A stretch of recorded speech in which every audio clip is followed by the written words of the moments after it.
माझ्या महाराष्ट्रातील बांधवांनो, भगिनींनो आणि मातांनो, नमस्कार. जय महाराष्ट्र. बऱ्याच दिवसानंतर आपण भेटतो आहोत. खूप इच्छा असतेच आपल्याला भेटायची, कारण आपल्याशिवाय किंबहुना आपल्या भेटीशिवाय अशी काही मजा गंमत येत नाही. परंतु गेले काही दिवस आपण सर्वच जण एका विचित्र परिस्थितीचा सामना करतो आहोत. पाहता पाहता मार्चपासून आजपर्यंत किती महिने झाले, म्हणजे हे जवळपास वर्षाचं निघून गेलेलं आहे. आपल्याशी बोलायला सुरुवात करण्यापूर्वी मी सर्वप्रथम आपल्या महाराष्ट्रातील तमाम नागरिकांना, सर्व धर्मियांना मनापासून धन्यवाद देतो आहे. कारण हा काळ जो आहे, हा मी सुरुवातीलाही आपल्याला बोललो होतो, सांगितलं होतं, सणासुदीचा आहे, पावसाळ्याचा आहे, सुगीचा म्हणजे शेतीचा हा सगळा काळ आहे. ह्या सगळ्या काळामध्ये गर्दी करणं टाळा, सभा समारंभ उत्सव हे टाळा.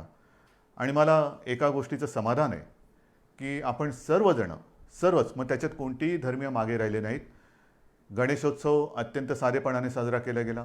ज्या काही प्रथा परंपरा उत्सव, मग जैन धर्मीय त्याच्यात आले, मुस्लिम आले, पारसी आले, ख्रिश्चन्स आले, सगळ्यांनी आपापली एक सामाजिक जबाबदारी, त्याची जाणीव ठेवून या सर्व सणासुदीच्या दिवसामध्ये संयम पाळला. तुम्हाला खरंच धन्यवाद देतो आहे. हा संयम पाळत असताना गेले काही दिवस आपण पुनश्च हरिओम म्हणजे मिशन बिगिन अगेन या आपल्या कार्यक्रमामध्ये, कार्यक्रम म्हणजे पुन्हा आपली आयुष्याची गाडी, जीवनाची गाडी ही पूर्वपदावरती किंवा ट्रॅकवरती आणण्यासाठी प्रयत्न करतो आहोत. कार्यालयातील उपस्थिती वाढवत आहोत. इतर काही गोष्टी, मग त्याच्यामध्ये दुकानं असतील, मॉल्स असतील, हॉटेल्स असतील, ह्या सगळं इंडस्ट्रीज, उद्योगधंदे आहेत, यांच्यामध्ये आपण उपस्थितीला हळूहळू वाढीची परवानगी देतो आहोत. मधल्या काळामध्ये आपण जिल्हांतर्गत वाहतूकसुद्धा सुरू केलेली आहे. एकूणच पूर्णपणे आपण आपल्या आयुष्याची गाडी ही मार्गावरती आणण्याचा प्रयत्न करतो आहे. साहजिकच आहे, ह्या तीन गोष्टी एकत्र आलेल्या आहेत. एक तर आपलं आयुष्य पूर्वपदावरती आणणं, त्याच्यामध्ये सणासुदीचे दिवस, त्याच्यात पावसाळा, जी मला एक थोडी भीती होती आणि आहेच, ती समोर दिसते आहे. कोरोनाचं संकट गेलं तर नाहीच, पण ते वाढत चाललेलं आहे. वाढता वाढता वाढे अशी त्याची आजची परिस्थिती आहे. संपूर्ण जगामध्ये जणू काही दुसरी लाट येते की काय, किंवा आले की काय, अशी भीतीदायक चित्र आपल्यासमोर येत आहेत.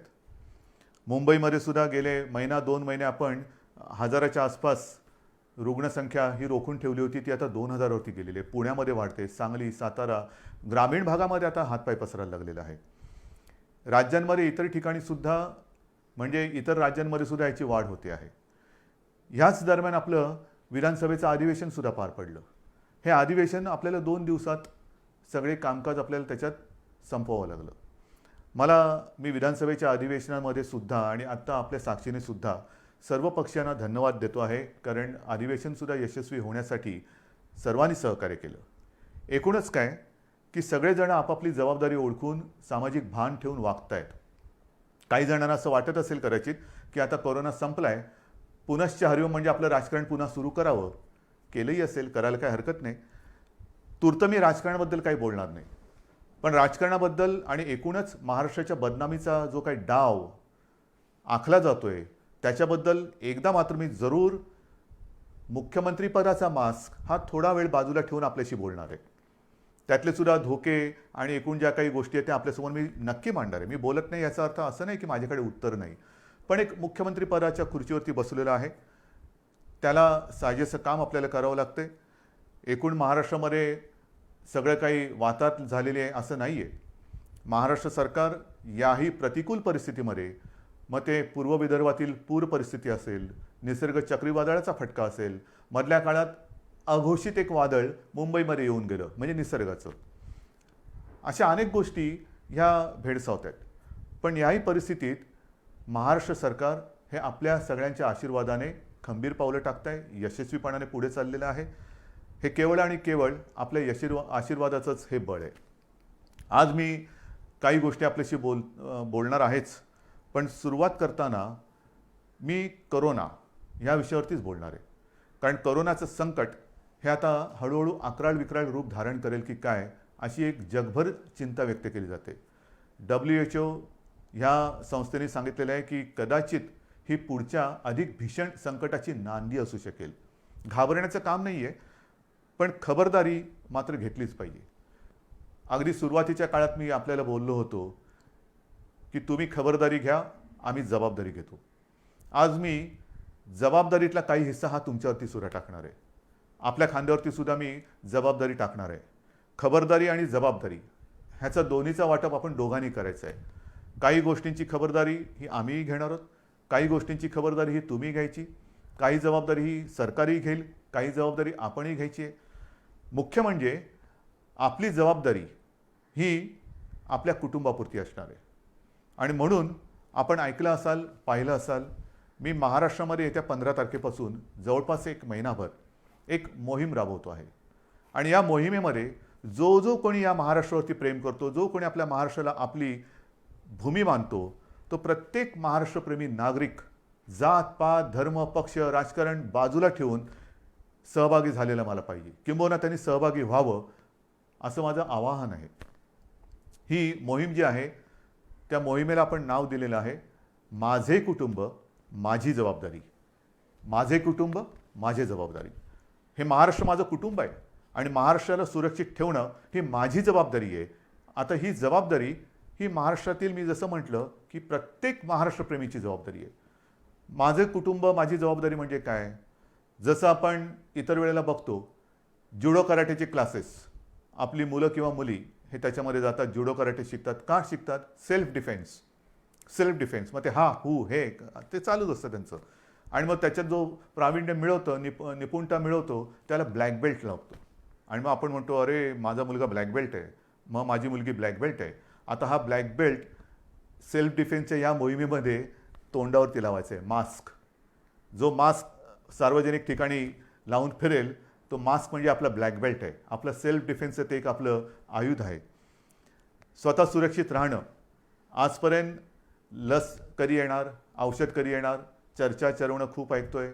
मधल्या काळामध्ये लस उत्पादक एका कंपनीला थोडंसं थांबावं लागलं, पॉज बटन दाबावं लागलं, पुन्हा त्यांचा प्रयोग सुरू झालेले आहेत. ठीक आहे, साधारणतः डिसेंबर जानेवारीमध्ये ही लस आपल्या हातात येईल अशी एक आशा आहे आणि आपली प्रार्थना आहे. पण तोपर्यंत हे आता जागतिक सत्य आहे की सदा सर्वदा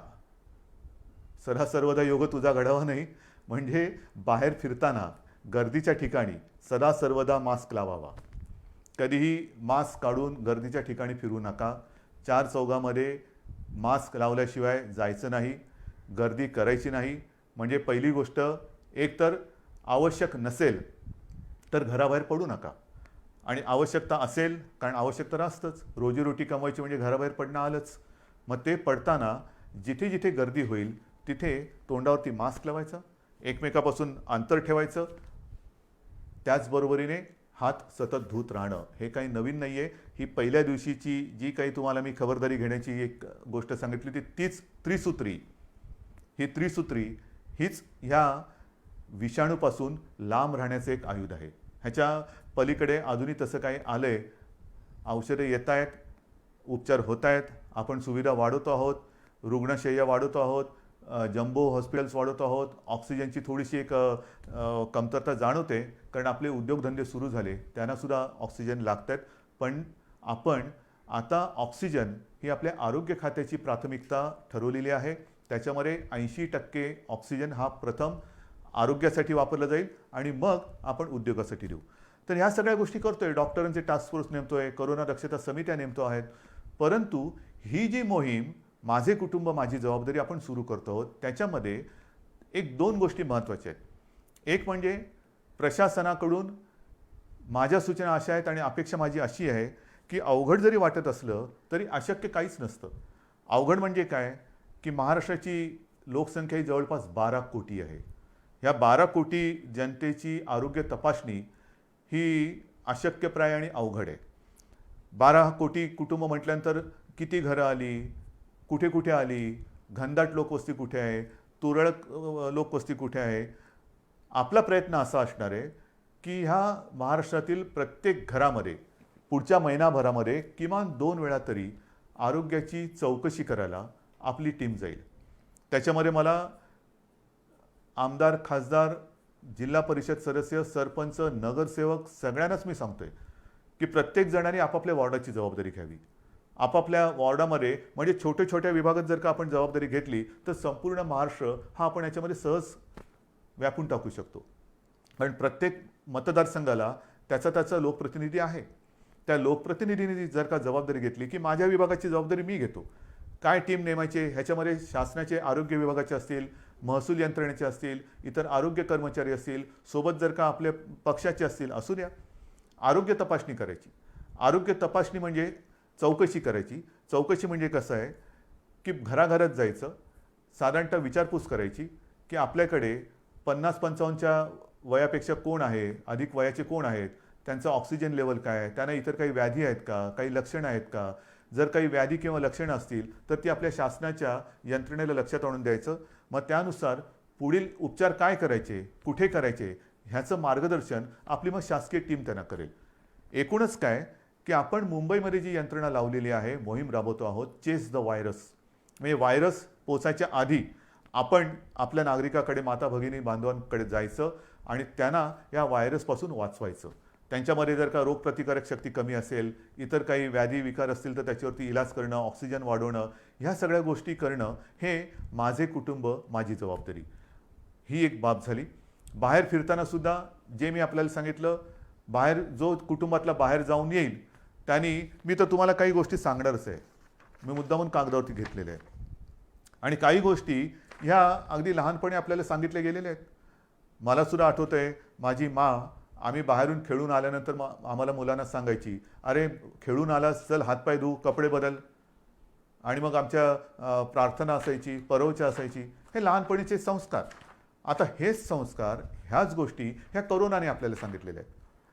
बाहेर जाताना, बाहेर पडल्यानंतर सार्वजनिक ठिकाणी मास्क घालणे, बाहेरून गर्दीच्या ठिकाणावरून आल्याबरोबर आपल्यापासून माझं कुटुंब, ती माझी जबाबदारी आहे.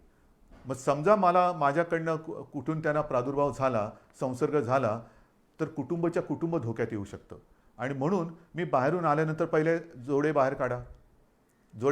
बाहेर सगळं फिरून आल्यानंतर चपला घालून आत यायचं नाही, बूट दाराशी काढायचे. आत आल्यानंतर हातपाय स्वच्छ धुवायचे. जर वाटलं आपल्याला तर आंघोळ करा, कपडे धुवायला टाका. या साऱ्या गोष्टी आहेत. रस्त्यावरती थुकू नका, सार्वजनिक ठिकाणी शिंकू नका, खोकू नका. या साऱ्या गोष्टी आहेत. पण त्याच आता आपल्याला कटाक्षाने पाळाव्या लागत आहेत. आणि म्हणून लोकांमध्ये वावरताना सुरक्षित अंतर ठेवावे, मास्क घालावा, हात वारंवार धुवावे. इतर व्यक्तींशी बोलताना हे आणखीन एक महत्त्वाचं आहे, इतर व्यक्तींशी बोलताना फेस टू फेस, काय मी त्याच्या तोंडावरती बोललो नाही, तोंडावरती नका बोलू.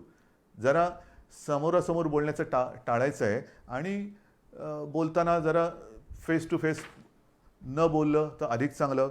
त्याच्यानंतर ऑनलाईन खरेदीवरती भर द्यायचा. जिथे जिथे सुपर मार्केट असतील किंवा काही सार्वजनिक बाजार असतील तिथे गर्दी नसलेल्या वेळी जावे, गर्दी करू नये. दुकानातील वस्तूंच्या सॅम्पलला कारण नसताना हात लावू नये. सार्वजनिक वाहनातून म्हणजे जसं शहरांमध्ये आपण आता बसेस सुरू केलेल्या आहेत, लोकलसुद्धा काही वर्गांसाठी सुरू केलेल्या आहेत, आणखीन काही त्याच्यात वाढ करतो आहोत, लोकलची वारंवारता वाढवतो आहोत, आणखीन हळूहळू सगळ्या गोष्टी आपण वाढवत जातो आहोत. पण सार्वजनिक वाहनात असाल तर बोलू नका, शक्यतो कमी बोला. त्याच्यानंतर बैठका, जशा बैठका आता मुख्यमंत्री घरी बसून काम करतात, घराबाहेर पडा. पण त्यांना कल्पना, हे माझ्यावरती जे आरोप करतायत ते जिथे गेलेले नाहीत तिथे दुर्गम भागात मी व्हिडिओच्या माध्यमातून जाऊन येतो, फिरतो, तिथे मी सूचना देतो. जिथे तुम्ही पोचू शकत नाहीत, गेलेला नाहीत, तिथे मी जातो आहे, मी बोलतो आहे. कसा? या तंत्रज्ञानाच्या माध्यमातून. तर जिथे जिथे आवश्यकता असेल तिकडे किंबहुना जर का आपल्याला बैठका घ्यायच्या असतील तर व्हिडिओ कॉन्फरन्सिंग करा. हे फार महत्त्वाचं आहे. त्याच्यानंतर जर लक्षणं आढळली, कोणाला जर का वाटलं, लक्षणंसुद्धा आता मी सगळ्या काही गोष्टी तुम्हाला सांगत नाही जाणार, बऱ्याचशा गोष्टी आपल्याला कल्पना आहे. लक्षणं आढळली तर तुम्ही कुठे गेला होतात, साधारणतः कोणाला भेटला होता, त्याची एक माहिती, त्याची एक यादी ही आपल्याला तपासायला आलेल्या आरोग्य अधिकारी किंवा जी शासन यंत्रणा असेल त्याच्याकडे द्या, की जेणेकरून त्यांच्यापासून म्हणजे त्यांच्यावरती आपण इलाज करू शकू आणि त्यांच्यापासून इतरांना होणारा संसर्ग आपण थांबवू शकू. इतरांसमोर जेवताना, कारण आता हळूहळू आपण हॉटेल्स, मोठी जी 5 स्टार असतील, लॉजेस असतील, ह्या काही हॉटेल्सना आपण परवानगी दिलेत, पूर्ण चालवायला दिलेत. त्यांच्यामधले रेस्टॉरंट्सना परवानगी दिले. गेल्या आठवड्यात मला रेस्टॉरंटची काही लोकं भेटून गेलेली जी ह्या हॉटेलच्या बाहेरची आहेत. आमचं काय करणार? जिमची लोकं येऊन भेटून गेली. आमचं काय करणार? सगळ्यांशी मी बोलतोय. त्यांना सुद्धा काही सूचनावली मला द्यायची आहेत. ती पाळा आणि आपण ते ओपन करू. आणि म्हणून इतरांसमवेत जेवताना समोरासमोर बसू नका. महत्त्वाचं काय की समोरासमोर हा जो व्हायरस येणं जाणं करू शकतो, त्याच्यात आपल्याला त्याचा मार्ग हा बदलून टाकायचा. म्हणजे समोरासमोर नसेल, बाजूला असेल, तर तो जर का दुर्दैवाने कोण त्याच्यात संसर्गजन्य असेल, झालेला असेल, संसर्ग झालेला असेल, संसर्ग बाधित, तर त्याच्यापासून दुसऱ्याला संसर्ग होणार नाही. जेवणातील पदार्थ इतरांना वाटताना मोठ्या बाउल्समध्ये न घेता छोट्या छोट्या वाळ्याच्यात घ्या, हे आहे. नंतर काही ठिकाणी आपण बघतो सार्वजनिक शौचालय असतील, त्याची स्वच्छता आणि निर्जंतुकीकरण तर हे आपण करतोच आहोत, करावं लागतंच आहे, करावं लागणारच आहे. पण घरामध्ये सुद्धा ज्यांच्याकडे आता शहरी भाग आहे, शहरामध्ये पूर्वीच्या शौचालयांची आता कमतरता आहे, ती जात चालली. नवीन ती युरोपियन स्टाईलची आली. त्याच्यात फ्लश करताना त्याचं झाकण बंद करून फ्लश करा, की जेणेकरून पुढचं सांगण्याची गरज नाही. नंतर जर भेटायचं असलं तर बंद जागेत भेटायचं टाळायचं, उघडं पाहिजे. मी मागेही आपल्याला सांगितलं होतं की एअर कंडिशनचा वापर करण्यापेक्षा खिडक्या, चला हवा येऊ द्या, हवा खेळती राहिली पाहिजे, हवेचं येणं जाणं चाललं पाहिजे. आणि अडचणीच्या जागी, अपुऱ्या जागी जास्त वेळ थांबू नका. अशा या काही गोष्टी आहेत, ह्या मी तुम्हाला ह्या मोहिमेच्या माध्यमातून सांगणार आहे. ही मोहीम आपल्याला राबवायची. ह्याच्यात मला जनतेचा सहभाग पाहिजे. लहान मुलं, तुमच्या काही सूचना असतील त्या द्या, चित्र काढा. मी जाहिरात संस्थांना बोलवणार आहे, वृत्तपत्र वाहिन्यांना बोलवणार आहे, प्रसारमाध्यमांना बोलवणार आहे. प्रत्येकजण मी काय करू शकतो, जसं ते म्हणतात ना, राम सेतू बांधताना खारीचा वाटा, प्रत्येकाने खारीचा वाटा सिंहाचा घ्यायचा तर सिंहाचा घ्या, खारीचा घ्यायचा खारीचा घ्या. पण मी या मोहिमेत आहे हे मला पाहिजे. सगळ्या जणांनी अत्यंत प्रामाणिकपणाने या मोहिमेत सहभागी होऊन, हे युद्ध आहे, हे युद्ध आता सार्वत्रिक सगळी, ज्या वेळेला जनता रस्त्यावरती उतरते तेव्हाच त्या युद्धामध्ये यश मिळतं. आजपर्यंत आपण हे युद्ध घरी बसून लढत होतो. आता मला तुम्हाला एक एक गोष्टी मी उघड करत चालू असताना, अजून मी पूर्ण ओपन केलेल्या नाहीत, कारण व्हायरस वाढतो आहे. पुन्हा लॉकडाऊन करायची वेळ येऊ नये हीच एक अपेक्षा आहे. पण जर ह्या गोष्टी तुम्ही कटाक्षाने पाळणार असाल तर, अजूनही मला काही ठिकाणी दिसतंय, मी येता जाताना बघतो, हळूहळू मुंबईमध्ये सुद्धा शिथिलता यायला लागलेली आहे. मास्क असतात पण ते मास्क कसे हनुवटीवरती असतात. आज मी मास्क घातला नाही कारण मी एकटा या खोलीत तुमच्याशी बोलतोय, पण हनुवटीवरती मास्क असतात, म्हणजे तोंडावरनं नाकावरनं काढलेले असतात. अनेक जण एकटे जेव्हा धावत असतात तेव्हा तोंडावरती मास्क असतात आणि मित्र भेटल्यानंतर जवळ जाऊन मास्क काढून बोलतात. म्हणजे जिकडे मास्क तशी आवश्यकता नाही एकटे असताना, तिकडे मास्क, आणि भेटल्यानंतर गप्पा मारताना मास्क काढून बोलतात. तर नाही, मला असं वाटतं की जसं इतर देशांमध्ये त्यांनी केलेलं आहे, संपूर्ण ओपन केलेलं आहे, पण कायदे कडक केलेले आहेत. सार्वजनिक ठिकाणी मास्क घातला नसेल तर कडक दंड. जर एखाद्या ठिकाणी दुकानात किंवा कुठे गर्दी झाली, त्यांचे कॅमेरे ऑन असतात, ताबडतोब ते दुकान बंद. बसमध्ये सुद्धा किंवा मेट्रोमध्ये सुद्धा गर्दी झाली, ताबडतोब तिकडे ती कारवाई केली जाते. तर ह्या काही गोष्टी ह्या कायद्याने करण्याची गरज आहे का? का आपण आपली सुरक्षितता किंवा आपली जबाबदारी आपण पार पाडू शकत नाही का? आपण करू शकतो, पण हे कायदे काही ठिकाणी आपल्याला जरूर करावे लागणार. जर का मास्क घातला नाही, दंड करावा लागणार. गर्दी झाली, पुढची थोडीशी कारवाई करावी लागणार. तर अंगवळणी या गोष्टी पडेपर्यंत थोडंफार आपल्याला या गोष्टी समजून घ्याव्या लागतील. शिथिलता आपल्या वागण्यात येता कामा नये. आयुष्यामध्ये हे संकट, हे कदाचित जगावरचं पहिलं महाभयानक संकट असेल आणि त्याचा सामना आपण करतोय, आपली पिढी त्याचा सामना करते आहे. आणि हे संकट हे शेवटचं असेलच असं नाही, कदाचित पुढे अशी संकटे येऊ शकतील आणि एकूणच ह्या संकटातून बाहेर पडताना पुढच्या संकटाचा सामना कसा करावा ते ह्या संकटातून आपण शिकू शकतो. हे झालं या कोरोनाच्या बाबतीमध्ये. पण गेल्या काही दिवसामध्ये ज्या काही गोष्टी आपण सरकार म्हणून केलेल्या आहेत, वादळं मागून वादळं, मग ती निसर्गाची वादळं असतील, राजकीय वादळ तर ठीक आहे, त्याचा सामना तर मी करेन तुमच्या सगळ्यांच्या सोबतीने.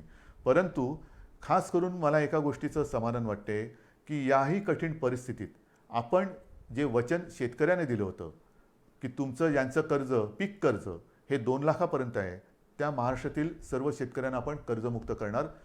जवळपास 29.5 लाख शेतकऱ्यांना आपण कर्जमुक्त केलेलं आहे. एक अभिमान आहे, नक्कीच अभिमान आहे की पहिलं अधिवेशन जे आपलं झालं होतं नागपूरचं, त्या अधिवेशनात आपण जाहीर केलं होतं आणि त्याप्रमाणे जाहीर केल्याप्रमाणे आपण जवळपास 29.5 लाख शेतकऱ्यांना कर्जमुक्त केलेलं आहे. यावर्षी विक्रमी कापूस खरेदी केलेली आहे. जिथे जिथे जे काही नुकसान झालेलं आहे, आणखीन काय झालेलं असेल, तिथे तिथे सरकार म्हणून आपली जबाबदारी आपण पार पाडतो आहोत. एकूणच सरकार शेतकऱ्यांच्या आणि महाराष्ट्रातील नागरिकांच्या सोबत त्यांच्या पाठी खंबीरपणाने उभं आहे. आणखीन एक विशेष गोष्ट म्हणजे जवळपास पुढचं वर्ष आपल्या महाराष्ट्रातील जे कुपोषित बालकं आहेत, आदिवासी बालकं आहेत, अशा जवळपास 6.5 लाख बालकांना आपण वर्षभर मोफत दूध भुकटे देतो आहोत. त्याचबरोबरीने जवळपास 1.25 लाख अशा माता भगिनी आहेत ज्या गरोदर आहेत किंबहुना काही स्तनदा माता आहेत, त्यांच्या आरोग्यासाठी सुद्धा आपण ही दूध भुकटी मोफत देत आहोत. या गोष्टी करतोत आपण. गेली काही वर्ष आदिवासींसाठी, आदिवासी माता भगिनी बांधव आहेत, त्यांच्याकडे बऱ्याचदा कोणाचंच लक्ष नसतं, पण त्यांच्यासाठी खावटी अनुदान योजना जी होती, जी गेली काही वर्ष बंद झाली होती, ती सुद्धा आपण चालू केलेली आहे. शिवभोजन आपण 10 रुपयामध्ये थाळी देत होतो, ती या काळात 5 रुपयात केलेली आहे. जवळपास 2.25 कोटी, जवळपास 2.25 कोटी थाळ्यांचं वितरण या कोरोनाच्या काळात झालेलं आहे आणि हे सतत चालू आहे. बेड्स वाढवत आहोत. म्हणजे मी विधानसभेत माहिती दिली होती की जेव्हा कोरोनाचा पहिला रुग्ण आपल्या राज्यात सापडला तेव्हा संपूर्ण राज्यात साधारणतः सगळे मिळून 7,500 रुग्णशय्या होत्या. 7,500, 7,700 आणि काहीतरी. आजच्या घडीला आपल्या राज्यात सर्व बेड्स जर का धरले, त्याच्यात नेहमीचे beds, oxygen beds, ICU, ventilators, तर किमान 3,60,000 बेड्स आपण या गेल्या 4-5 महिन्यात वाढवलेले आहेत. ICU बेड्स वाढवलेले आहेत, डायलिसिसचे बेड्स वाढवलेले आहेत. म्हणजे असं काही नाही की लॉकडाऊन करून आपण गप्प बसलो. लॉकडाऊनमध्ये संसर्गाची साखळी तोडणं, पण त्याचबरोबरीने आपण आरोग्यविषयक सुविधा तयार करणं, हे काम आपण करतो आहोत आणि आज देखील ह्याच्यात खंड नाही पडलेला. जिथे जिथे आवश्यकता असेल तिथे तिथे आपण ह्या बेडची संख्या वाढवतो आहोत. इतर ऑक्सिजन जसं मी म्हटलं तसं थोडे दिवस थोडीशी आपल्याला एक उणीव भासते आहे, चणचण भासते आहे, कारण ऑक्सिजन जरी उपलब्ध असला तरी त्याच्यासाठी कंटेनर उपलब्ध होत नाहीत. तर ह्या सगळ्या गोष्टी जुळवाजुळव करून आपण यातनं मार्ग काढतो आहोत. औषधांमध्ये सुद्धा कुठेही आपण पुरवठा करण्यामध्ये कमी पडत नाहीत. सगळ्या गोष्टी करतो आहोत. किती गोष्टी तुम्हाला सांगायच्या. माझ्याकडे इकडे कागदाची चवडच आहे. ह्या सगळी चवड जर का वाचत बसलो तर संध्याकाळ काय रात्रसुद्धा झाली तरी आपण बोलतच बसू. शिक्षणाच्या बाबतीत सुद्धा ह्या सगळ्या गोष्टी अवघड आहेत, होत्याच. कारण काही ठिकाणी आपण ऑनलाईन शिक्षण सुरू करू शकलो, काही ठिकाणी ऑनलाईनची व्यवस्थाच नाही. मग अशा ठिकाणी ही सगळी सरमिसळ करत करत करत करत आपण शिक्षणाची सुद्धा एक सुरुवात केलेली आहे. मला असं वाटतं की अशी कोणतीही बाब आपण शिल्लक ठेवलेली नाही की जिकडे सरकार म्हणून आपण आपलं काम केलेलं नाही आहे.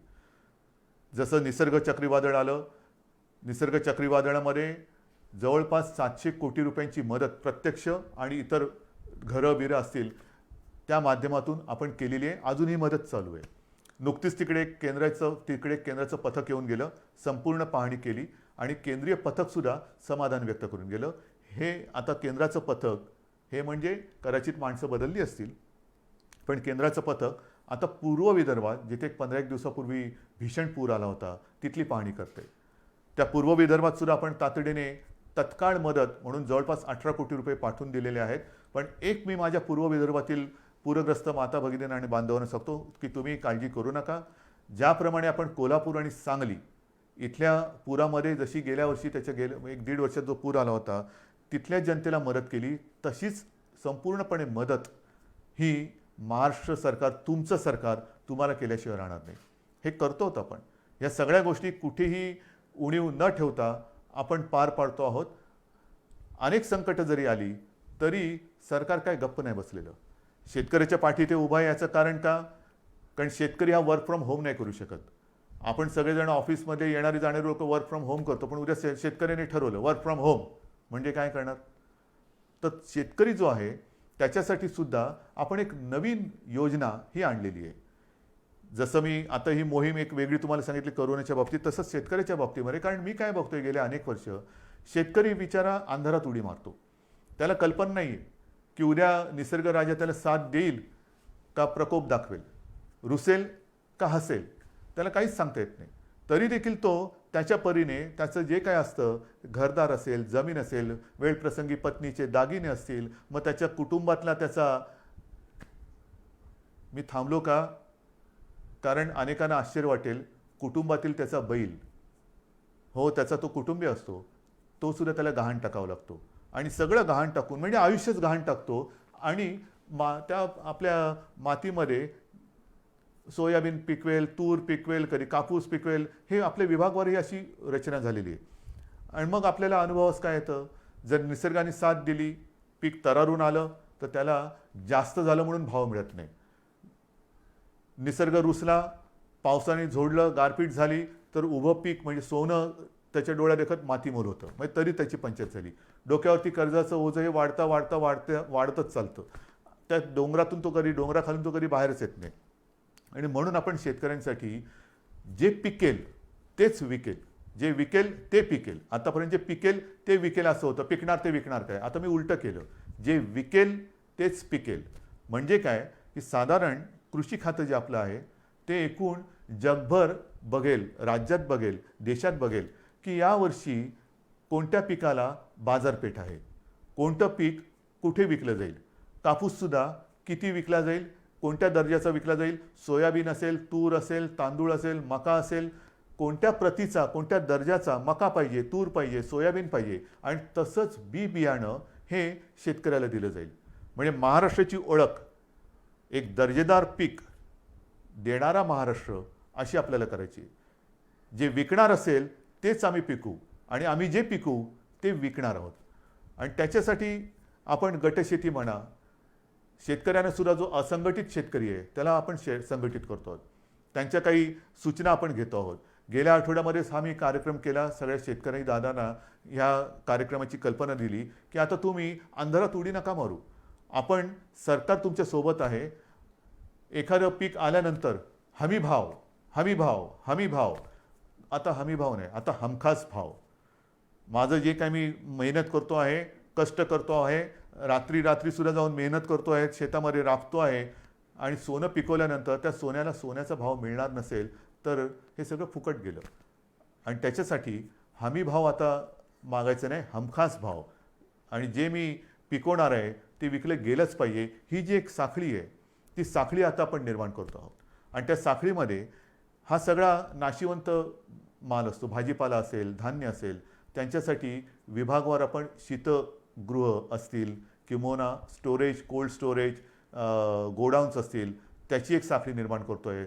त्यांना येण्या जाण्याची जी काय माल वाहतूक असेल ती जी वाहतूक आहे त्याच्यासाठी वेगळं काही आणखीन करता येते का ते बघतोय. त्यांना वाहनं उपलब्ध करून द्यायची, बाजारपेठ उपलब्ध करून द्यायची, कोणत्या बाजारात कसली मागणी आहे त्याच्याप्रमाणे तो त्याचा माल तिकडे नेऊन विकायला त्याला आपण मदत करणार आहोत. अशा अनेक गोष्टी आपण शेतकऱ्यांसाठी करतोय. आपल्या राज्यातला शेतकरी ह्या कर्जबाजारी यापुढे राहता कामा नये. स्वतःच्या पायावरती अभिमानाने तो बोलला पाहिजे की मी माझ्या महाराष्ट्रातला शेतकरी आहे. आणि ही जी आताची कोरोनाची एक लाट येते, लाटेमागून लाट, ह्याच्यामध्ये असं म्हटलं जातं की अनेक देशांमध्ये भूकबळी जाण्याची शक्यता आहे. भूकबळी म्हणजे त्या देशांमध्ये शेती जिथे होत नाही तिथे त्यांना अन्नधान्य हे बाहेरून आणावं लागतं. हा आपला देश हिंदुस्थान हा तर कृषीप्रधान देश आहे. आणि कृषीप्रधान देशामध्ये महाराष्ट्र हे सगळ्यात प्रगत प्रयोगशील राज्य आहे. महाराष्ट्रामध्ये सतत प्रयोग हे होत राहतात. सुधारणा, आधुनिकीकरण हे हा महाराष्ट्राचा स्थायी भाव आहे. आणि म्हणून मला शेतीमध्ये सुद्धा ही आगळी वेगळी क्रांती करायची आहे तुमच्या साहाय्याने. हे सगळं झालं, आत्तापर्यंत तुमच्याशी मी बोललो. त्याच्यानंतर जे मी तुम्हाला सांगितलं की एका मागोमाग एक विषय येत आहेत. गेल्या आठवड्यात अचानक असाच विषय समोर आलेला आहे, तो मराठा आरक्षणाचा. मराठा आरक्षण खरं म्हणजे हा विषय अशा पद्धतीने येण्याची काही आवश्यकता नव्हती. आपण महाराष्ट्र राज्याने सर्व पक्षाने, म्हणजे त्याही वेळेला सत्तेमध्ये शिवसेना होतीच, भारतीय जनता पक्षासोबत होती, राष्ट्रवादी आणि काँग्रेस विरोधात होते, तरी देखील चारही महत्त्वाच्या पक्षांनीच नव्हे तर विधिमंडळातील सर्व पक्षांनी एकमताने मराठा समाजाच्या न्याय हक्काचा हा जो काही लढा होता त्याला न्याय देण्यासाठी मराठा आरक्षणाचा निर्णय घेतला. सर्व पक्षांनी घेतला. एक मताने घेतला, बहुमताने घेतला नाही, एक मताने घेतला आणि आपण तो मंजूर केला. त्याला इकडे उच्च न्यायालयात आव्हान दिलं गेलं, ते आपण जिंकलो. त्याच्यानंतर सर्वोच्च न्यायालयात आव्हान दिलं गेलं, ती लढाई आपण लढतो आहोत. ही लढाई लढताना पहिल्या सरकारने जे वकील दिले त्याच्यात कोणी आपण बदलले नाही. देशातील जे सर्वोत्तम सर्वोत्तम सर्वोत्तम वकील असतील ते आपण त्याच्यात दिलेले आहेत. त्याचबरोबरीने वकील कमी न करता आणखीन त्याच्यात ज्यांनी सूचना दिल्या तेही वकील आपण त्या पॅनलवरती घेतलेले आहेत.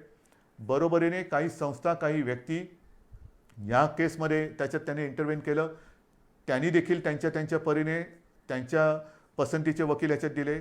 एकूण काय की कुठेही आपण कोर्टामध्ये आर्ग्युमेंट करायला कमी पडलेलो नाही, अजिबात नाही. आपली मागणी सर्वोच्च न्यायालयात काय होती की जसं देशातील इतर राज्यांमध्ये आरक्षणाचा प्रश्न हे प्रलंबित ठेवले गेलेले आहेत, मग लार्जर बेंचसमोर म्हणजे 3 का 5 त्यापेक्षा जास्त न्यायाधीशांच्या बेंचसमोर जसे इतर राज्यातील आरक्षणाचे प्रश्न हे मांडले जात आहेत तशीच परवानगी आम्हाला मोठ्या बेंचसमोर जाण्यासाठी द्या. ही आपली गोष्ट सर्वोच्च न्यायालयाने मानली, नक्कीच मानली. त्याच्याबद्दल मी त्यांना धन्यवाद देतोय. पण ती मानत असताना अनपेक्षितपणे अनाकलनीय पद्धतीने त्यांनी आपण आरक्षण जे दिलेलं आहे त्याच्या अंमलबजावणीसाठी अंतरिम स्थगिती दिली. इतर राज्यात कुठे दिलंय का हे उघड आहे, जिथे असेल तिथे असेल, नसेल तिथे नसेल, पण मला नाही वाटत कुठे दिलेली आहे. म्हणजेच काय की हा विषय किचकट असताना हे मानल्यानंतर मोठ्या बेंचसमोर जायला परवानगी दिली गेलेली आहे, पण ती देताना ज्या स्थगितीची गरज नव्हती ती स्थगिती दिली. ह्याच्या विरुद्ध आता संपूर्ण आपण चर्चा करतो.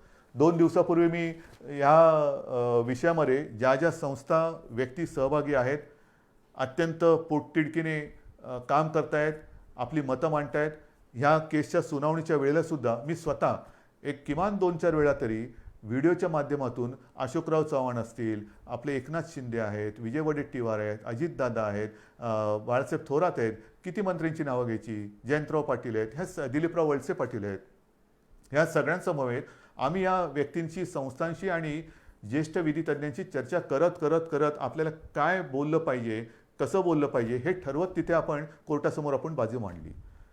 तरी हा निकाल आला. आता सुद्धा 2 दिवसापूर्वी आपण ही बैठक घेतली. काल सुद्धा अशोकरावांनी आणि इतर मंत्र्यांनी ज्येष्ठ विधी तज्ज्ञ जे आहेत, मुकुल रोहतगी आहेत, आणखीन सगळे आपले वकील आहेत, त्यांच्यासोबत एक व्हिडिओ कॉन्फरन्स केली. आपल्याशी बोलल्यानंतर पुन्हा मी त्या बैठकीला आता जाणार आहे. उद्या परत काही बैठक होईल. एकूण काय की सर्वांची मतं लक्षात घेऊन पुढे काय करायचं, जोपर्यंत ह्याचा निकाल लागत नाही तोपर्यंत आपण पुन्हा कोर्टात तर जाणार आहोत, पण ते जाताना नेमकं काय गाऱ्हाणं मांडायचं, कोणासमोर मांडायचं, कसं मांडायचं. अगदी विरोधी पक्ष नेत्यांना सुद्धा मी आपल्यासमोर येण्यापूर्वी फोनवरती बोललेलं आहे. ते बिहारमध्ये आहेत आत्ता. परवाच्या बैठकीला ते येऊ शकले नाही कारण ते बिहारला गेले होते आणि त्यांनी मला सांगितलं की कोणतेही राजकारण न करता उद्धवजी आम्ही या समाजाच्या मागणीसाठी सरकारसोबत आहोत. तर मला मराठा समाजाच्या माता भगिनींना आणि बांधवांना एक विनंती करायची आहे. तुमच्या भावना आणि आमच्या भावना वेगळ्या नाहीत. अन्यायाविरुद्ध लढा, आंदोलनं जरूर करा, काही हरकत नाही. पण केव्हा, जर सरकार देत नसेल तेव्हा. इथे तर सरकार आपलं आहे, सरकारने निर्णय घेतलेला आहे. मग लढाई कोणाशी, कशावरती रस्त्यावरती उतरायचं, कशासाठी आपण आपला उद्रेक किंवा उद्वेग जो काय आहे त्याचं तो रस्त्यावरती आणायचा. आपण एकत्र आहोत. तुमच्या मागण्यांना आपण न्याय दिलेला आहे. त्याला आव्हान दिलं गेल्यानंतरही राज्य सरकार ही तुमची बाजू हिरारीने, जिद्दीने, चिकाटीने, चिवटपणाने आणि वेळप्रसंगी आक्रमकपणे ही न्यायालयासमोर मांडते आहे. सरकार तुमच्यासाठी भांडत आहे. तुमच्या सगळ्यांच्या सूचना त्यांचा गांभीर्याने विचार करून आम्ही मार्ग काढतो आहोत. आता मी काय काय काढू शकतो त्याच्यावरती मी बोलत नाही, कारण पुन्हा मी काय बोललो तर या केसवरती त्याचा दुष्परिणाम होऊ नये. पण सगळ्या सूचना आम्ही घेतलेल्या आहेत, अजूनही घेतो आहोत आणि त्याचा सारासार विचार केल्यानंतर कायदेशीररित्या आपल्याला पहिला एक दिलासादायक मार्ग काय घेता येईल तो सुद्धा आम्ही विचार करतो आहे.